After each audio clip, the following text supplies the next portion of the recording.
tipite tikalalike uthenga, tipite kalalike uthenga, tipite kalalike uthenga, ine walalikila uthenga, Mulungu wandituma kalalike uthenga, Mulungu wandituma kalalike uthenga, Yawe andituma kalalike uthenga, ine walalikila uthenga, ine ndine olalika uthenga, ine ndine olalika uthenga, ine ndine olalika uthenga, ine walalikila uthenga.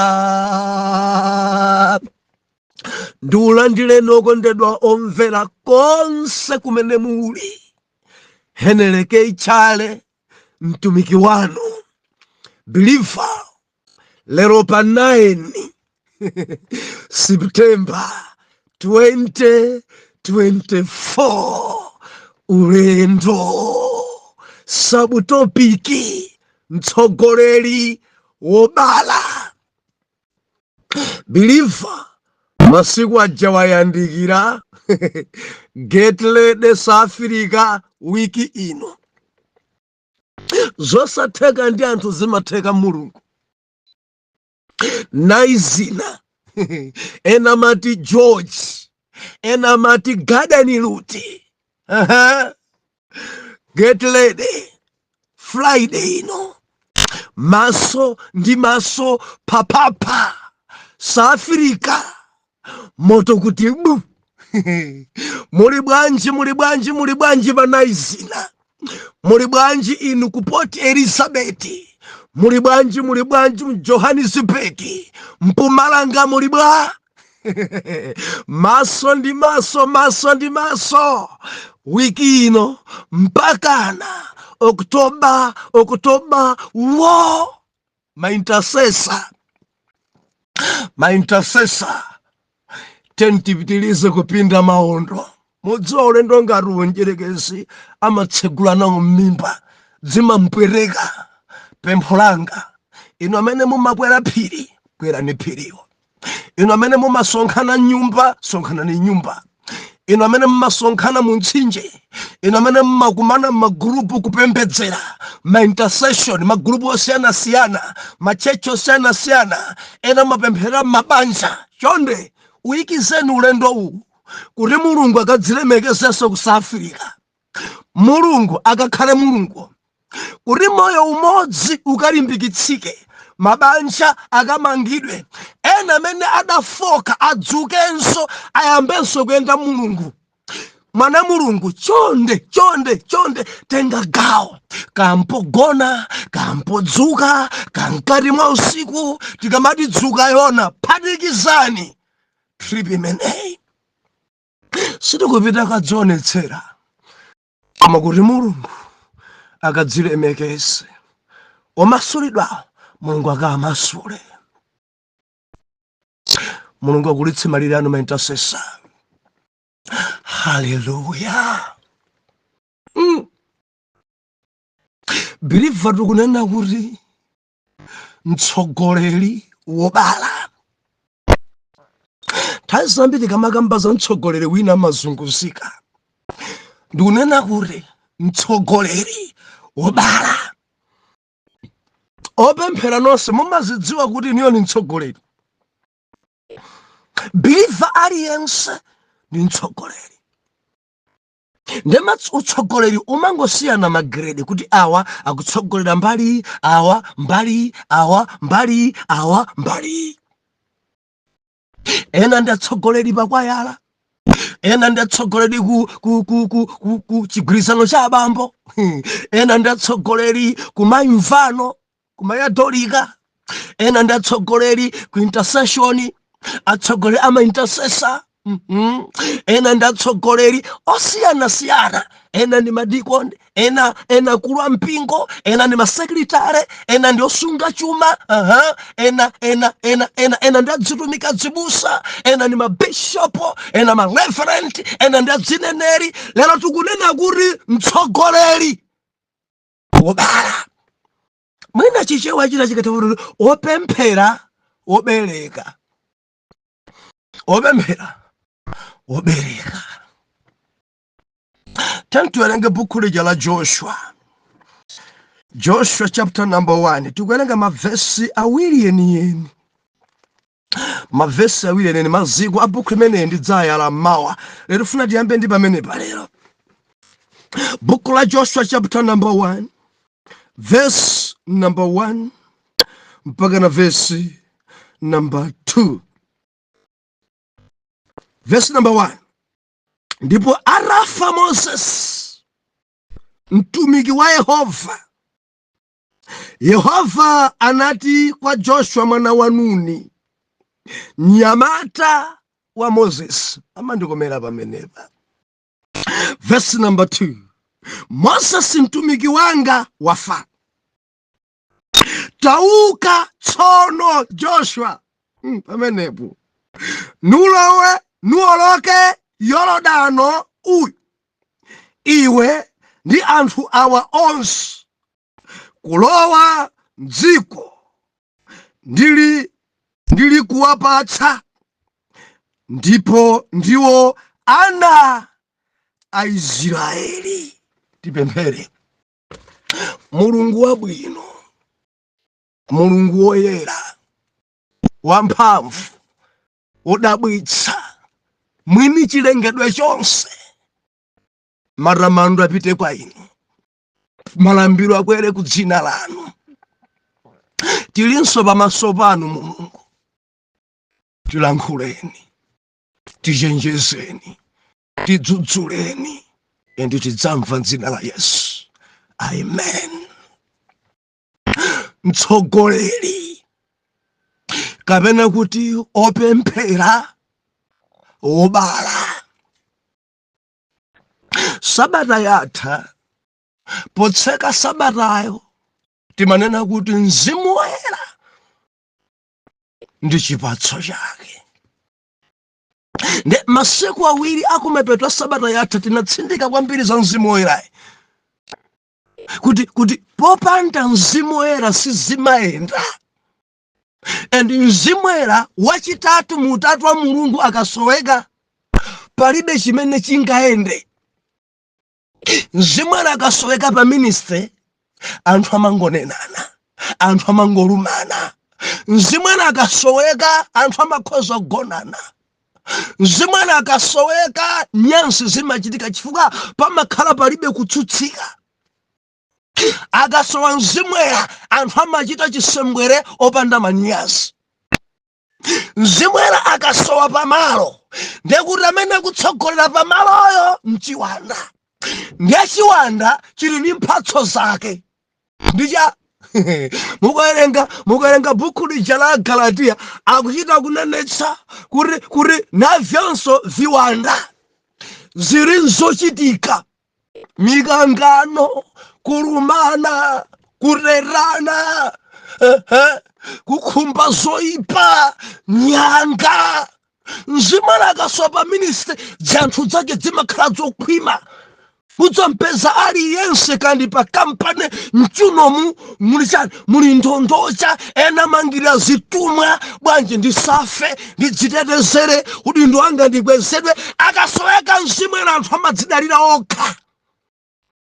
Mzimu Woyera akasowa, anthu amaphana pa ntchito ya Mulungu. Mzimu Woyera akasowa, palibe aso kudziretsa, palibe kudziretsa, palibe kudziretsa. Funso yanga nkumari, mudamulandira Mzimu Woyera, mudamulandira Mzimu Woyera, mudakhulupirira Khristu Yesu, mpainu pali Mzimu Woyera, mumamva mkati mwanu mokuti chipatso chilipo, mumamva kutsutsika, kuti no, ichi ndisachite, mumamva kutsutsika pa zinthu zina sindikuyenera kutero. Pa inu zimachitika. Kuleza mtima pa inu kulipo.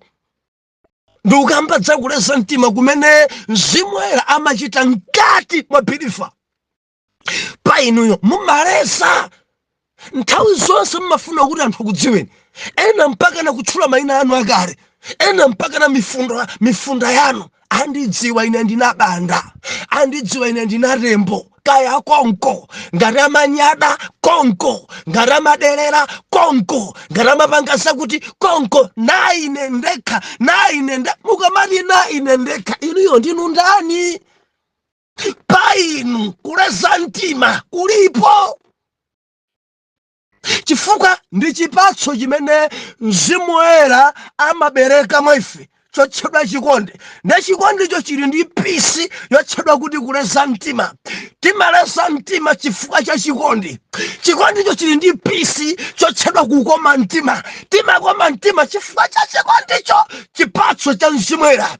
Chipatso cha Mzimu Woyera. Chikondicho chili ndi pisi ina yotchedwa kuti chiletso. Zina zitima izi nsapange. Zimachitika chifukwa cha Mzimu Woyera amene ali mkati mwathu. Funso langa mudamulandira. Muli naye. Zifundo zibwa. Sitimapanga chifundo chifukwa cha chibadwa chathu. Koma timachita chifukwa cha Mzimu Woyera. Odzipanga zinthu chifukwa cha chibadwa munthu amatopa. Mukadzamva kuti kale adali chifundo koma adadzisiya. Munthu ndi choncho. Amayesayesa mu munthu wake kenako zimadzamtopesa madzadzileka. Koma amene chifundo chili utumiki wake saleka kuthandiza masiye, saleka kuthandiza agogo, saleka kuthandiza zilumikiwo, saleka kuthandiza kuntchito ya Mulungu. And sapuma chifukwa ndi utumiki umene Yawe adampasa. Fika Mzimu Woyera ndi wachitatu mutatu wa Mulungu amene samatopa. Now nayenso believe amene mwa iye muli Mzimu Woyera amakhalabe wachifundo mpaka na mpakana saropa. Mwadzisiya chifukwa ninji. Ife ngopembedzera. Mwadzireka chifukwa cha mwatopa. Endi kutopa kuna kuli kwasadzira kudziona angati mwatopa. Mudali nokha upanda Mzimu Woyera. I believe kuti sabata yatha tinaitseka bwino. Tinaitseka bwino. Chipatso cha Mzimu Woyera ndi chikondi chimene chimapirira. Kugwirira zinthu zonse kuzikwirira. Riyayi adandinenera. Mzimu Woyera zimene zalibe. Amakwirira zonse kada kunyozani. Amakwirira zonse kada kutukwanani. Amakwirira zonse kuyambaso chapter chatsopano. Ameneyo ndi Mzimu Woyera. Tironse na Mulungu. Lero ndivomerezeni kuti tiyambe buku lija la Joshua. Ndati ndidzayifukula mawa tikamana kuti Joshua nchani mawa tidzafukule pamenepa. Koma lero pofuna kulumikizisa buku la Deuteronomy ndi buku la Joshua tiunena kuti opemphera wobala, mtsogoleri wobala, intercessor wobala, opemphera amene ali ndi mwana idzufunika. Chifukwa malemba anena kuti atamwalira Moses atamwalira amene akutenga ntchito ndi Joshua. The Bible nakuti amene adalowa m'malo a Moses ndi mnyamata wa Joshua. Pamakoma pamenepa kapena kuti amene adalowa m'malo mwa Moses ndi mwana wa Joshua, spiritual son. Ukabala amene amadzatenga malo ako mwana wako. Ukabala amene amadzachita zimene ukuchita mwana wako. Ukabala anthu amaonabe ntchito chakupitabe chitsogola chifukwa ngobereka. Joshua chapter number 1 verse number 1. Ndipo anafa Moses mtumiki wa Yehova. Hallelujah.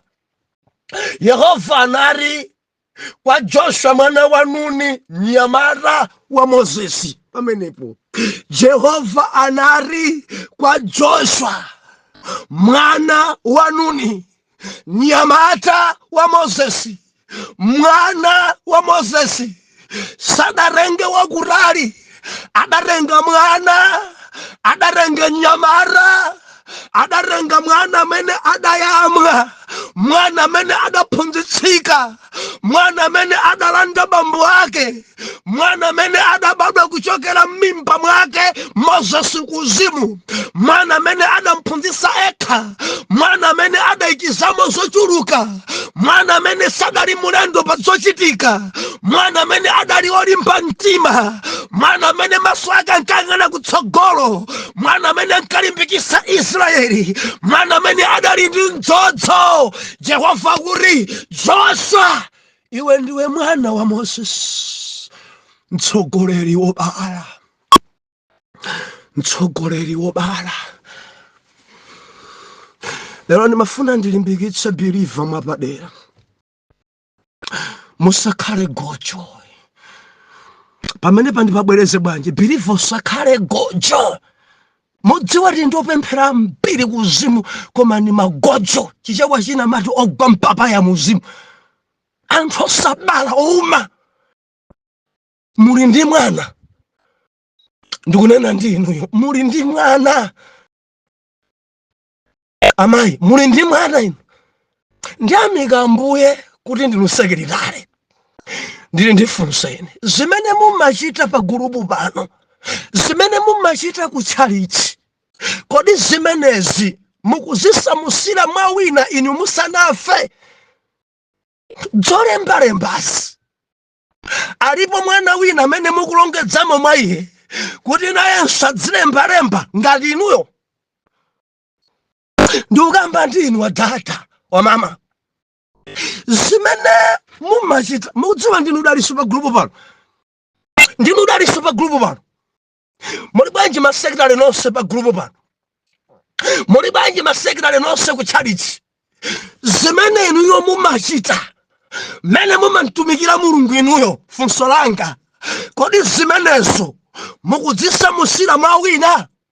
Muli naye mwana amene mukumphunzitsa, amene mukumuyamwitsa, amene mukufuna kuti mudzibale mwa iyeyo, kuti mwanayo adzichita ngati inu, inuyo ngakhale palibe mwana adzichita ngati inu. Ndili ndi funso imene, muli mwana kapena ndinu gojo? Mumasunga ndalama, muli naye mwana amene mukumbala kuti nayenso adzidzatha kusunga ndalama, olo kumpasa kuti tizisunga limodzi, olo kumpasa kuti timawerengesera chonchi, olo kumphunzitsiratu kuti pamene mukupanga ritaya, pamene Yehova kukutengani, inuyo mudzakhale Joshua, mudzalowe, mwana wanu adzalowe m'malo mwanu kuti zachuma zisadzasokonekere. Muli ndi mwana kapena simudabale? Ndi asunge chuma ngati, matreasure angati amene ali magojo, ndi matreasure angati amene adagwa mpapaya, ndi masekretari angati amene ngogwa mpapaya. Ndinene ndi inu ma intercessor, ndinu mayi wopemphera, mumakwera phiri, mumadzika ngati intercessor. Funso langa, mwabala mwana onga inu? Muli naye mwana amene akhozopirisa ntchito inuyo mutamwalira? Muintercessor wanu mwabereka ana ngati opembedzera? Muintercessor wanu mwabereka ana ngati amene angachite onga inu, ngakhale inuyo mutati mwajomba kapena kuti Mulungu akutengani? Muli naye Joshua wanu amene akhozogwira ngati inuyo?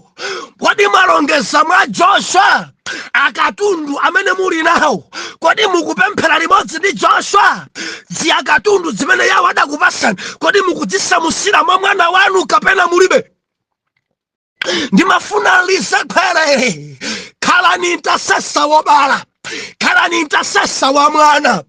osati mmodzi. Berekani mparo kapeseka balani, kamubala ana awiri, kamubereka matwinsi, kamubereka ana fonta imodzi, kamudzingubala chaka chino ana atatu, chaka chama ana atatu, chaka china cha ana atatu. Ndimafuna kuti chimene niyo mukuchita enanso adzichita onga inu.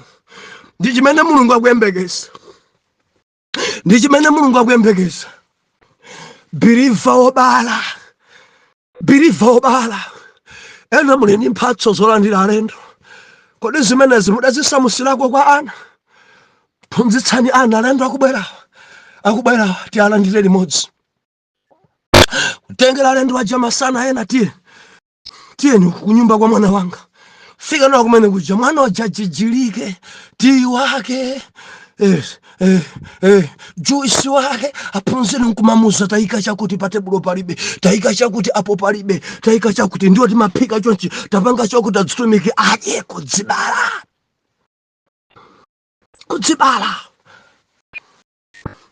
Mphunzitseni mwana zimene mumachita wina achite, zimene mumachita inu wina achite. Koma ogwa mpapaya onse mangoti ine basi, ine ndikadzangoti ndalephera, ine ndidzangoti ndafa, izi sadzachitikenso dera lino. Chinzimu chaugojo, chinzimu chogwa mpapaya, chinzimu chosabala, chinzimu chouma. Ambuye atithandize. Ndatsogolera ngati amene alibe mwana. Ndinene ndinu mabishopu, ngati simubereka kufa kwanu chimpingo chanu chidzafanso. Ngati mulibe mwana ino mukadzangoti mwafa, chimpingocho chidzafanso nthawi imeneyo. Mipingo ya mpiri pa dziko langa la Malawi dali mipingo ya anthu. Ndi mpingo wa munthu akafa munthuyo ngati sadabereke, chimpingoso chimaferatu. Ndimafuna ndinene ndinu apatsogolo, mabishopu, ndilankhula ndinu mareverend, mapasitala, mukhale naye mwana onga Mozesi. Mukhale ndi mwana amene mulongedzemo akarundu. Mukhale ndi mwana amene muyikizemo zimene Mulungu adayika pa inu. Mukhale ndi mwana amene mudzimuyamwisa zazikulu. Mukhale ndi mwana amene mudzichita naye kuti kuchoka kwanu ntchito ya Yawe isadzaime, ntchito ya Yawe ipita chitsogolo, ntchito ya Yawe idzapitabe chitsogolo. Mulungu azichita kuzoti mukamafa sikuti muli ndi mlandu, chifukwa wina adzalowa ino mukamwalira. Ena maganiza kuti Mulungu angadzarame kwambiri, iwo akamwalira ntchito chekatha, ndiye kumwamba kwagaza kuti Mulungu adzapasa nyota zochuluka na kuti wona unkatumikira ndiwe wekha pano mpingo watha, udali power, udali mashini. Koma Ambuye adzanena kuti ndiwe tambwali gojo ipa kwambiri, chifukwa chakuti mu nthawi yonse ndakupasa kutumikira ulibe mwana ngakhale mmodzi. Taona kufa kwako palibe amene wabala. Ndimafuna ndinene ndinu amene mwana mulibe, yambani lero kufunafuna mwana. Mundimva? Ene mukampeza mwanayo longedzani zazikulu mwa mwanayo, ikizani zazikulu mwa mwanayo, lengezani zazikulu mwa mwanayo. Mphunzitseni kuti mwana adzichita zimene mumachita. Mundimva? Baibulo linakuti Moses atamwalira, Mulungu adayitana mwana wa Moses, Joshua. Uli ndi ntchito uwoloke Yorodano ndi anthu awa. Bambo ako achokera ku Egypt nkudzafika pano. Ntchito yako Joshua, woloka Yorodano uyu ndi Israeli. Pita ukagawe malo. Pitiriza ntchito imene dadi wako aisiya. Ndimafuna ndinenenso ndinu ananu musamakhale aulesi. Ananu mukhale ngati Joshua, ana ophunzitsika, ana odzichepesa, ana ovomereza kuyamwa, ana okakamira, ana achidwi, ana otsatira tate wawo, ana achikondi ba atate wawo, ana oremekeza atate wawo. Ukamafuna kurenga karundu amene dadi wako ali naye, ukhala wokakamira pa atate wawo. Musamaganize kuti nonse mukhala wokakamira. Ayi, alipo ena amatalikira. Ndiyo ukamafanana kuti ndifuna ndifanane ndi anzanga ndiyatalikire zako, udzafanso choncho opanda kanthu. Opanda kanthu. Akhoza kunena zambiri. Akhoza kutenga ena muno ndi chinzimu cha Thomas. Chongo siya okha dadi nyumba. Ndimafuna ndilize kwerere pa ma spiritual son and ma spiritual daughter. Kakamirani, muli naye tate wanu mu uzimu. Pempho langa nkakamireni kuti pamene akumwalira kusiyeni akatundu. Endi muzichita zimene tate wanu anena. Ararewo akamanena kuti lero tusala kudya. Ararewo akamaphunzitsa pangani folo. Ararewo akamanena pange chakuti mudzipanga nawo. Chifukwa chilichonse pa atate pa ana ake ndi lesson. Believe chimakhala phunziro. Taina ni manena pano, ine ndili ndi ana endi ndabereka ana ambiri. Endi ndachita kuika pa group ka kukachana kuti sons and daughters ana. Ndeni malo ako kumene kumpata ndikamaupeza kuma nimayesesa kuti wiki saduse. Tawi ina matako apanikiza 6 o'clock ina iliwonse maphunziro ngare. Maphunziro kodi tingamalalikire bwanji? Muba utenga timaupeza bwanji? Bible timawerenga bwanji? Chifukwa ena sadzowerenga Bible. Akangoigwira pamene atsegula pali ndipo mpotadada miziko nakuti pamene ingatsegulepo mzimu ena nena pompo urambwale anthu otere wasamaimvesa Bible. Sitimawerenga Bible choncho. Endi Bible chitimayifunsa mafunso kuikwidzinga Bible nkumayankha. Endi passage chimene fitawerenga passage nkumati pasaife mayankho pasimene tikuifunsa Bible. Timarenga zomwezo nkuima nazo nkumazilalikira. Anthu nkumati amen, God deep, man of God. Why? Anawerenga Bible, anaifunsa mafunso Bible, endi Bible inamuyankha. Kena ukanapesa munthu pamayankho amene Bible yo yapereka. Hallelujah. Ndekudera mbwale ena sapanga nawe. Ndipo anthu ngati amene osachita kanthu otumikira satumikira. Ngasinga mkhayonso.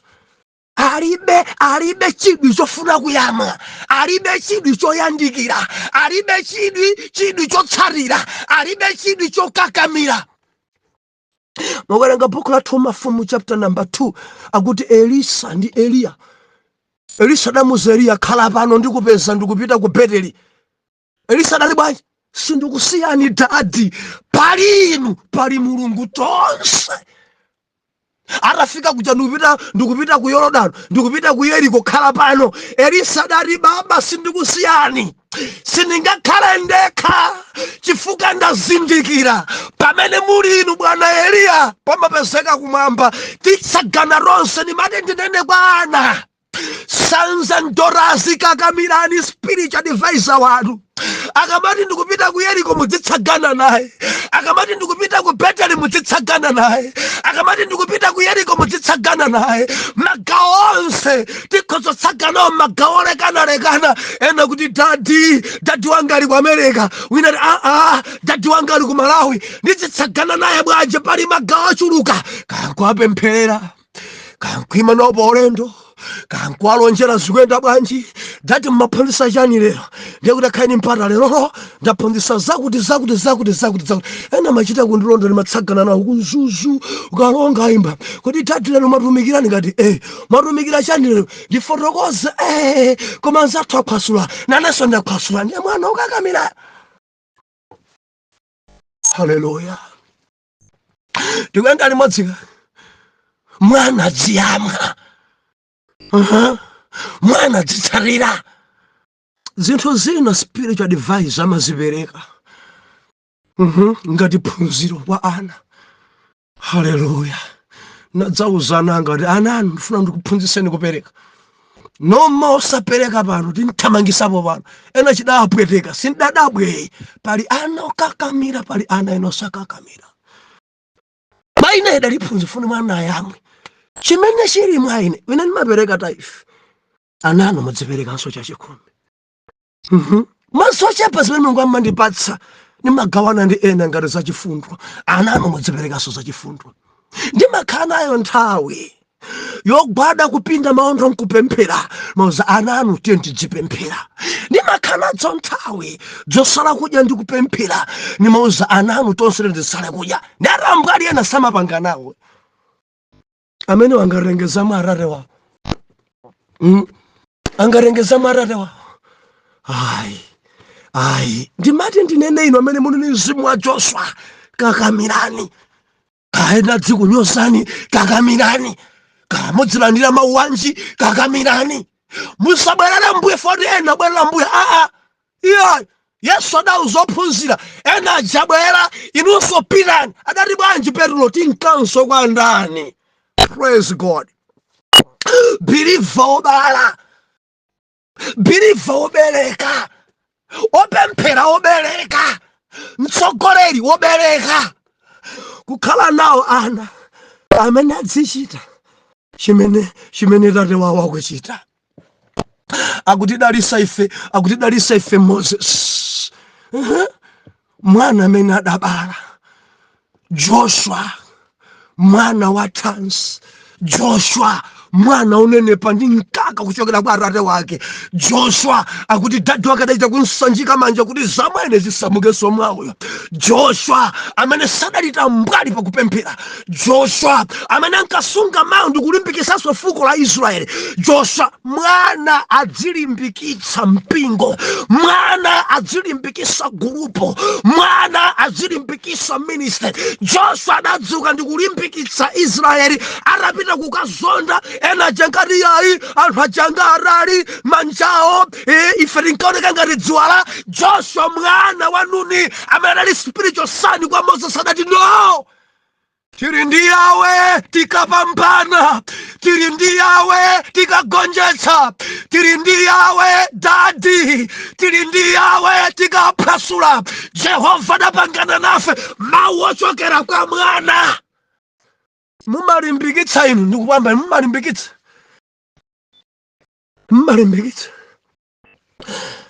Gama ndi atati wanga mbuye alemekezeke.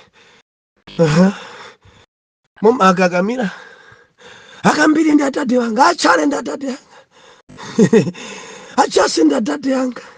Mbuye alemekezeke nsofunikira kwambiri.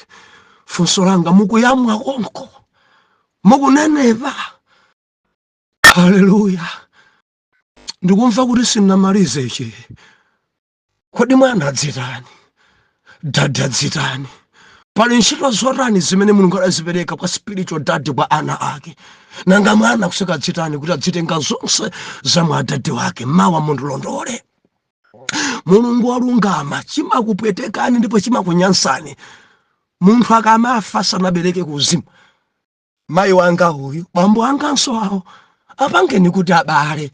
Akhale naye mwana kuti zimene iwo amachita winanso azichita. Zimene iwo amachita alongedze mwa ena. Mulungu oyera zikomo atati mayi awo abala ana awiri ana atatu, ntchito yanu singabwerere mbuyo. Ndikupemphera mzimu wakubala mu dzina la Yesu oyera mtima tiyankhe kuti amen and amen.